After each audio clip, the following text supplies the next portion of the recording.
ओम श्री गणेशाय नमः। ओम नमः शिवाय। नमस्कार प्रिय भक्तगणों, ज्योतिष शास्त्र के अनुसार चंद्र ग्रहण के बाद उसके कुप्रभाव से बचने के लिए कई सारे उपाय ज्योतिष शास्त्रों में बताए गए हैं। तो चलिए जानते हैं कि ग्रहण की समाप्ति के बाद हमें कौन से ऐसे उपाय करने चाहिए जिससे हमें ग्रहण का कुप्रभाव झेलना ना पड़े। तो चलिए जानते हैं कि ग्रहण की समाप्ति के बाद हमें क्या क्या करना चाहिए। ग्रहण खत्म होने के बाद हमें सर्वप्रथम स्नान जरूर करना चाहिए। ऐसा माना जाता है कि गंगा या किसी पवित्र नदी में स्नान करने से हमें ग्रहण के बाद स्नान का विशेष फल प्राप्त होता है। लेकिन आपके घर के आसपास या फिर आप किसी शहर में रहते हैं और वहाँ पे आसपास में कोई नदी नहीं है या पवित्र जल स्थल नहीं है, तो आप घर पे भी एक बाल्टी पानी में गंगा जल मिलाकर स्नान कर सकते हैं। इससे आपको गंगा स्नान का ही फल प्राप्त होगा। और ग्रहण के बाद स्नान दान का विशेष महत्व भी माना जाता है। स्नान दान करना बहुत ही महत्वपूर्ण बताया गया है। इसलिए ग्रहण के समाप्ति के बाद हमें स्नान करने के बाद किसी मंदिर में जाकर दान अवश्य करना चाहिए। अगर आपके घर के आसपास कोई मंदिर नहीं है तो आप किसी ज़रूरतमंद या फिर किसी गरीब को दान दे सकते हैं, या फिर दान की सामग्री आप किसी ब्राह्मण को भी दे सकते हैं। इससे भी आपको दान का पुण्य फल प्राप्त होगा। स्नान करने के पश्चात घर के मंदिर और पूजा स्थल को भी स्वच्छ कर लेना चाहिए। इसके लिए आपको एक पात्र में थोड़ा जल लेकर उसमें थोड़ा गंगा जल मिला लेना चाहिए। इसके बाद घर में रखे हुए पूजा स्थान की मूर्ति और तस्वीरों को गंगा जल से स्नान कराकर शुद्ध कर लेना चाहिए।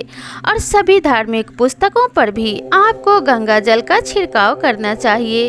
ऐसा माना जाता है कि गंगा जल और तुलसी की पत्तियों पे ग्रहण का कोई कुप्रभाव नहीं पड़ता और इसके उपयोग से सभी वस्तुएं शुद्ध हो जाती हैं। ग्रहण के बाद दान करने के लिए आप अपने सामर्थ्य अनुसार अनाज, तेल और सब्जियों का दान ब्राह्मण या जरूरतमंदों को दे सकते हैं। रखे भोजन को आपको ग्रहण नहीं करना चाहिए। अगर आपके घर में पका हुआ भोजन है तो उसे गाय को या फिर किसी पशु को खिला दें। चंद्र ग्रहण के बाद गंगा जल में तुलसी का पत्ता डालकर ही भोजन को ग्रहण करना चाहिए। भोजन में भी तुलसी का पत्ता डालकर ही सेवन करें। गंगा जल और तुलसी माता को पवित्र माना जाता है। ये सभी प्रकार के विकारों को दूर करती हैं। स्नान करने के बाद आप जनेऊ भी बदल दें, नया जनेऊ पहने। इसके बाद चावल, सफ़ेद वस्त्र, दूध या चंद्रमा से जुड़ी वस्तुओं को छूकर दान करें। वस्तुओं को दान करते समय कहें कि हे चंद्रदेव, जिस प्रकार से आपसे ग्रहण का बुरा समय निकल गया है वैसे ही मेरे जीवन के दुखों का भी अंत करें और बुरे समय को मेरे जीवन से और सभी संकटों को दूर कर दें।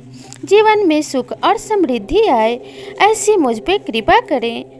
इस प्रकार से प्रार्थना करने से चंद्रदेव प्रसन्न होते हैं और आपके ऊपर होने वाले ग्रहण के दुष्प्रभावों में कमी आती है और आपके जीवन में शुभता आती है। इसलिए इन उपायों को अवश्य करना चाहिए। स्नान दान करने के पश्चात अपने घर के मंदिर में बैठकर आपको विधिवत पूजा करनी चाहिए और घी का दीपक तो अवश्य ही जलाना चाहिए। ऐसा माना जाता है कि घी का दीपक जलाने से आसपास की नेगेटिव ऊर्जा समाप्त हो जाती है और घर में पॉजिटिव एनर्जी का संचार होने लगता है और घर का वातावरण शुद्ध हो जाता है। तो इन सभी उपायों को करके भगवान चंद्रदेव से प्रार्थना करें कि वे आपके जीवन में शुभता और तरक्की प्रदान करें। तो इस प्रकार से यह ग्रहण आपके लिए विशेष मंगलकारी हो, इसी कामना के साथ इस वीडियो में विदा लेते हैं। मिलते हैं नए वीडियो में नई जानकारी के साथ। तब तक के लिए राधे राधे।